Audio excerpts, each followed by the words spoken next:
And she ended up receiving the paper, but I mean, I was in music history. Right. And so, but she didn't like the fact that I was going to do a paper on Miles Davis. She ended up accepting it, but my point is that jazz education in most music education programs is rarely, if ever, taught. Right. You have to teach, you know, when we went to school in music education, you had to take string methods, brass methods. You had to take, instrumental band conducting. You had to take choral conducting. You had to take, all those classes. You didn't have to take string conducting, but I did have to take a string class.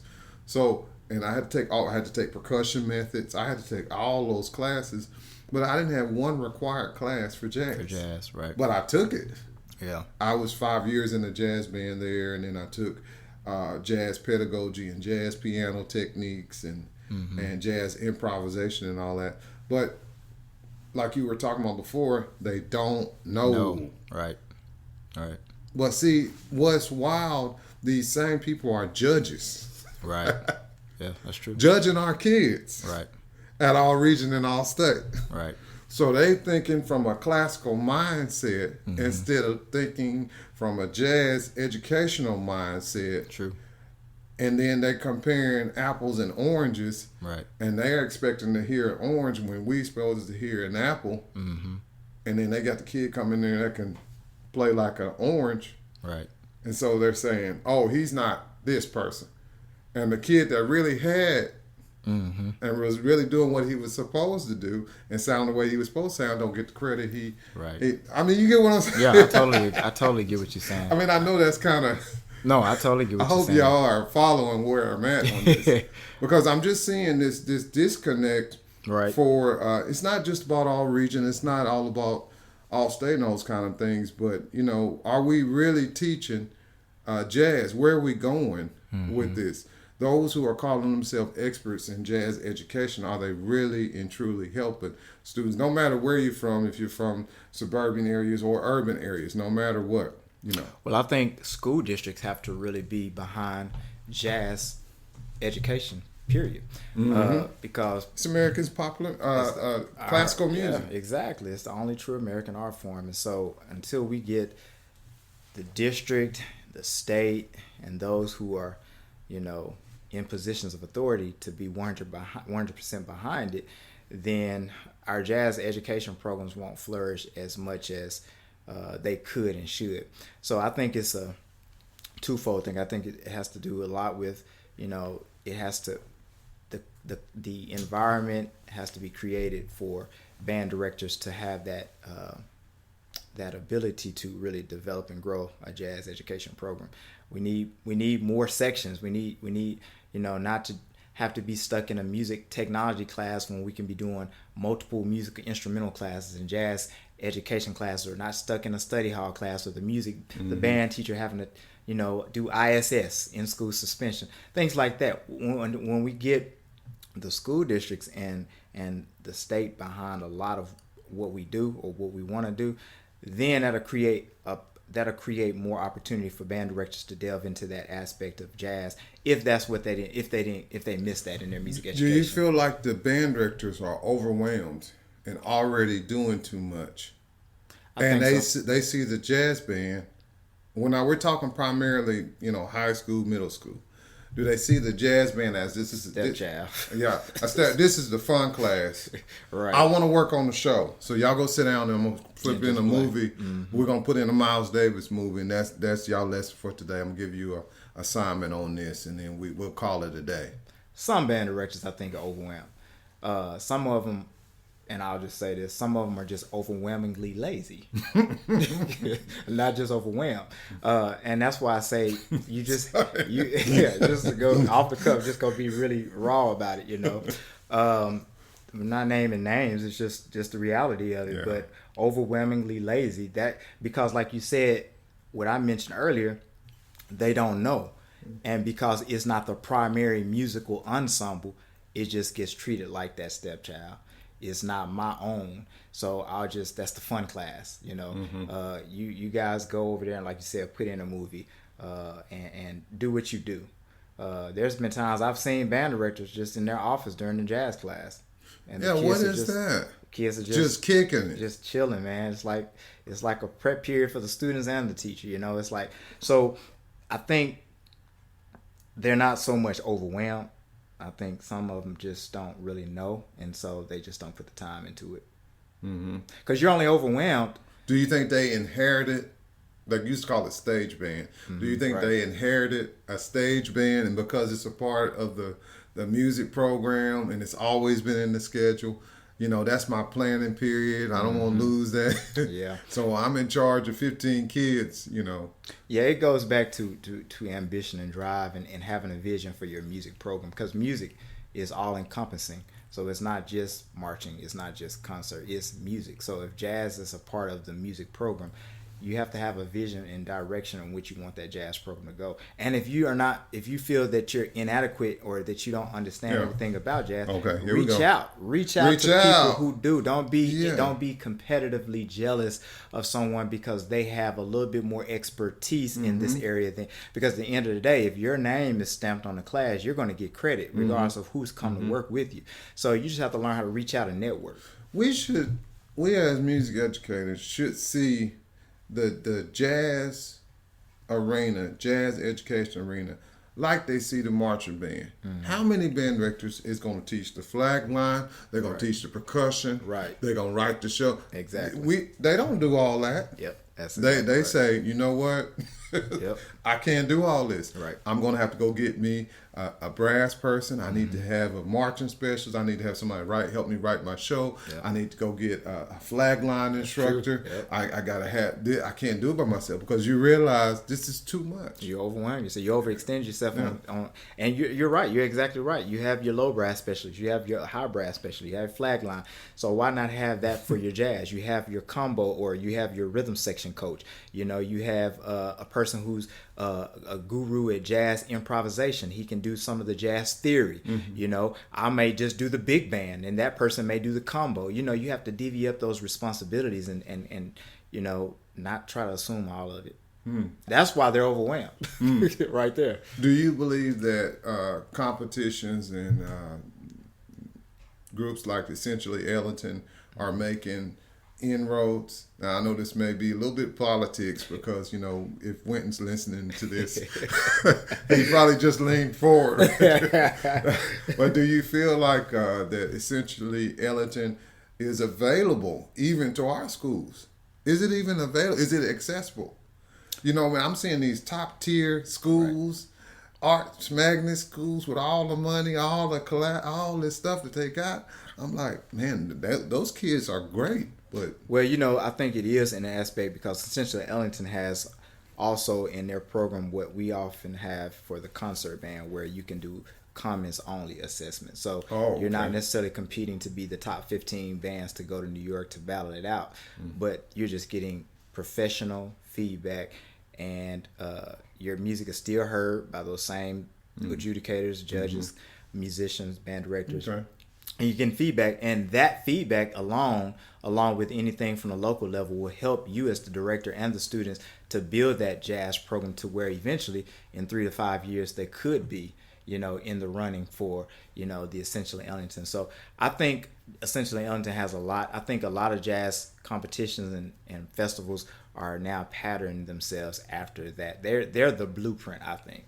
Okay. Essentially Ellington. So you believe they're doing a good job? Yeah, I think it's on the right path. And I don't know that much information about it just from what you told me, and I would agree based on what I've seen. Because if you hear Winton talk about Essentially Ellington, the first year high school bands that they had were so subpar. They're the bands that we're referencing now in terms of the state of jazz education. Those bands were nowhere on the level of what the bands are now. So that lets you know that there is yielding results, you know, and the expectation of the level that high school jazz musicians should be on has been raised. The awareness level is out there now because the best bands 20 years ago, 22 years ago, whenever it started in the late 90s, they're nowhere near what they are now. You talked about how sad they were. You know, I showed this to you some time ago, and I can't remember this guy in Barcelona, Spain. that's got all those kids playing. Yeah. They're bad, man. I know. But you know what he do? He get the Americans to come over and play for the kids. What was that one video with Half Nelson, that trumpet player? Had a little girl, young girl. She's famous. Motis, I think is her name. Okay? Oh, yeah, I remember that. But remember, what's the trumpet player? He teach at Temple. You know what I'm talking about? Yeah, I know you're talking. It'll come to me in a second. Yeah. Well, anyway, he makes a specific effort. You know, they raise a lot of money to get these jazz artists here. They're not in the United States. Right. He's flying these people from the United States to Barcelona specifically to those artists to get in contact with the kids so they can get used to rubbing elbows. I know he's had Scott Hamilton, famous tenor sax player. I just watched some of these videos and I'm just like amazed. And some of those students are pros now. Man. So, but you've done that. You had Marcus Printup with Rocktown, and then you had Ronald Westray and Wes Anderson. And I'm probably missing some people. And then he's also had local, who? Vincent Garner. Vincent Garner. Player now. Yep. See, and then we had some master classes with Barry Harris. Oh, yeah. That's the GOAT right there. So I think that's important that these students, especially at the elementary, high school, and middle school level, that they get around these jazz artists. And I think a lot of these schools miss that. Right. You know, I'm not talking about the essential Ellerton because they around them when they go to New York or wherever they go. But most schools, they just play the stock arrangement of whatever song, Chameleon. Vehicle or something like that. That's what they do. Yep, you're right. And that's jazz to them. And it's basically fusion. It's not jazz. Right. And so, they feel like they really did something until they get around someone that's playing it. We saw a video today, kids that are in college, sounding like they're in middle school. Right. Improvising. Yeah. I was telling Rojay, my daughter sat down and she said, Daddy, they can't play. She's only 6. Right. She said, Daddy, they can't play. Wow. When a 6-year-old sit down and say something like that shit, and all she hears is me practicing, and she listen, sometimes for what I listen to when I have it on, and so she could tell when they didn't have it together. Right. So, I mean, and what the listeners have to understand and realize out there is none of this is in a condescending manner. Yeah. It's simply stating where we are with jazz education in our middle schools. Because this 2021, our students in these music programs need to know who these jazz greats are. They need to know the jazz standards. They need to know the basics of this American art form. We can't make excuses for jazz not being at the forefront of our music curriculums because it's the only true American art form. And the conversation has gone for many years. Is jazz dead? Is jazz dead? I mean, it's been around since the 60s, 50s, 60s. Is jazz dead? And jazz is very much alive. And we have to pick up.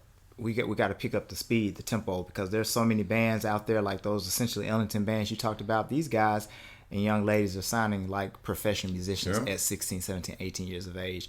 And why should we be any different? And if any band directors are out there listening, they want, just a guide on, tunes that you can introduce to your band first.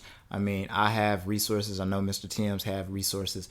I don't mind sharing those because this is not something that I pretend to be the creator of or the inventor of. I just want to share any resources. If it's going to make jazz be the forefront here in Arkansas, then let's go for it. But like it goes back to what you said. We've got to network and we've got to reach out to those people who are dealing with it. The big shots. Oh yeah.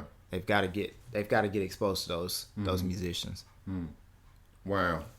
And see, that's where I'm at. Reaching out to those who can do, and not saying that the band directors out there can't do, because there's lots of band directors. Well, here's the thing I've noticed. You may be a good lead player, but you're not a good improviser. Yeah. So if you're a good lead player, but you're not a great improviser, you need to reach out to somebody who's a great improviser. Exactly. So you can, train your students to do that. If you are not a great lead player, and that's what I wanted to talk about. There's a difference between a jazz band and a jazz combo. Mm-hmm. How many of these band directors have a jazz combo? Right. Do you pull out the group and choose 2-3 of your best soloists that are really motivated to solo? Everybody should have a chance, but those who are really motivated to improvise, do you pull them out in a group and say, look, we're going to work this song? Right. Give everybody else an assignment. How do you feel about that?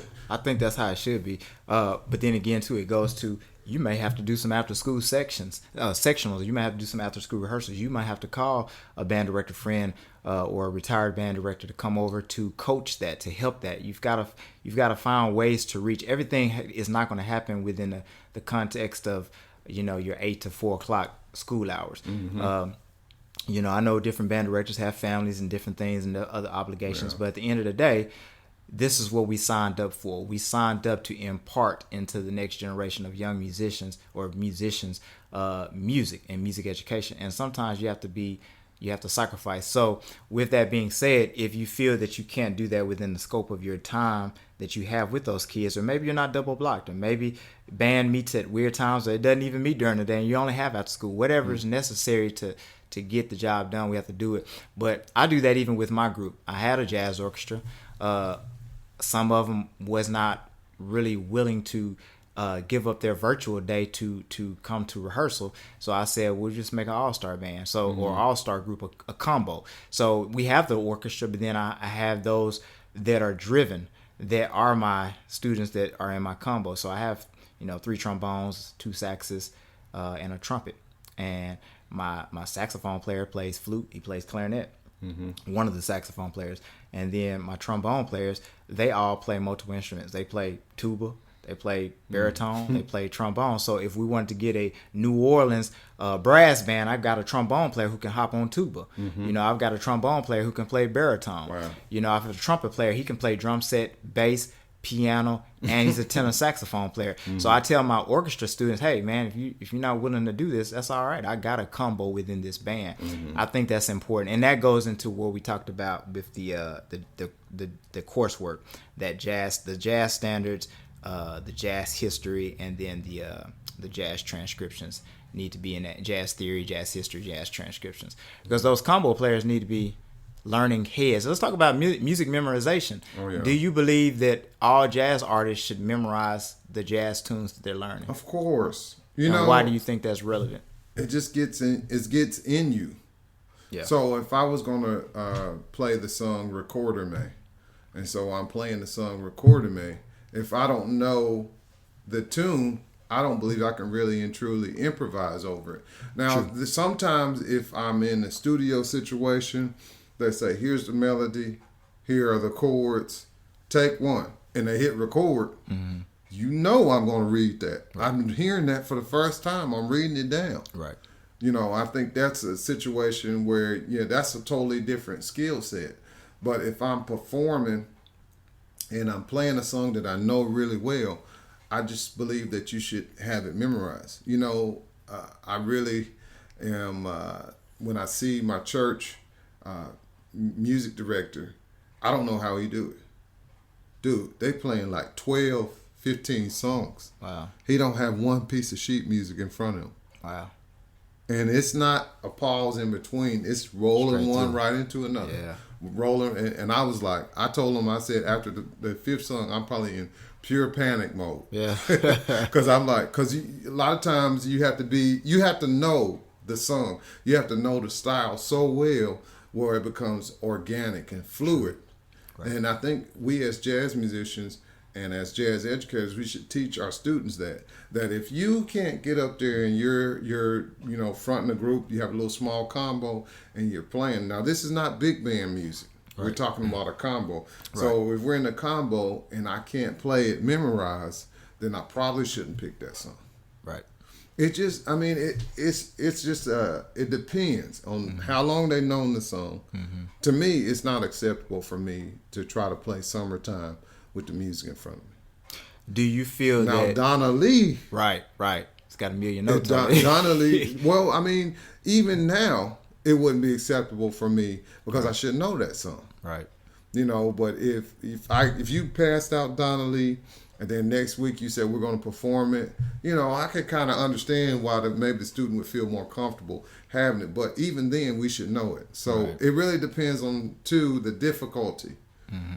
Some songs you should just know. I remember the first tune I really started memorizing on alto was Take 5 by Paul Desmond. I learned how to play the melody, and then I learned parts of his solo, by ear.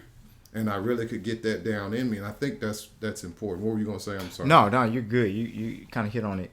But even from a marching band perspective, I've seen marching bands who, on the show, the field show, they're marching around and they have lyres attached to your instrument and they're reading the music. No. Or even in the stands. I don't even allow my students, we memorize all the music. And that's cool. Yeah, we memorized literally like last fall, well, not last fall in 2020, but fall of 2019, between August to December, the students had learned 22 to 24 songs, but by memory. These are not little 2-line songs. These are, you half page to full page songs, but it just really develops their mental their mental complex, their mental strength. It gives them mental toughness. It teaches them so many other things because they're having to remember so much. Not just, and because then also it gives you the freedom to think more about the musicality and not so much of reading the music. Now you can think about more of the musicianship. You can get into the music. Like you said, that music is deep down into you. Now you're able to interact with one another better. And so from a marching band standpoint to a jazz combo, we memorize music. I've even seen, you talked about more so with the jazz combo, I've even seen big bands at the Essential in Ellington have all their big band charts memorized. They don't even walk out on stage with any music stands. Oh, yeah. Yeah. Now, you're dealing with a top level, top tier, group of students, but, it's possible. But at the same time, the music is so into you, you're able to get into the music a little bit more. What about reading the jazz tunes as you're learning it or playing it by ear, learning the music by ear? What would you say, the jazz standards? I would say both. I would say both. I would say you would need to both read it. Like, you read it first and then say, okay, we're going to try to memorize that next week. So, but I have a friend who's a professional trumpet player, and he lost his sight later on in his life. He lost his sight later on in his life. And he said he regrets spending a lot of time reading when he should have spent most of his time on hearing. Yeah. Because now it's all hearing. There's no reading. Right. So, and he really wished he had spent more time on his ear because he would have developed a lot more. So balance the two. Yeah. So you have to balance the two, your ear and your sight, and use your sight for, sight reading when you need it. And then also maybe you don't understand what you're hearing and maybe going too fast. Right. You look at some Charlie Parker solos or listen to them, it's very difficult to hear what's going on. Right. So, but back in the day, they figured that without the Omni book, they did it by ear. Right. Right. So like, if they could do it, we can do it. Yeah. And sometimes they put it on half speed and whatnot. Right. But that's I think it really depends on the person. They may need that having to see it. Right. But the speed at which you get away from it is up to you. And you don't want to be dependent only on that. I saw, a college players going to gig with their sheet music. I mean, I've done a gig like that, but I didn't feel comfortable about it. I didn't like it. I didn't like to have that music there. Right. I mean, if I'm playing 15, 20 songs, maybe, but I'm like, maybe I shouldn't pick that song if I don't know it. Right. Did I know that song? Right. Or I'm just going through the motions with the music in front of me. So, we all just going to call tunes through the real book. Yeah. And do it rather than call tunes that we know those tunes intimately. Right. Stella by Starlight. I know how that melody, and not just the melody. That's the thing. not just the melody. I'm talking about the chords, the keys. Do I know all those changes? Right. And I'm still learning those changes, but do I know those changes? Can I do them in all keys? Right. It happened to me 2 summers ago.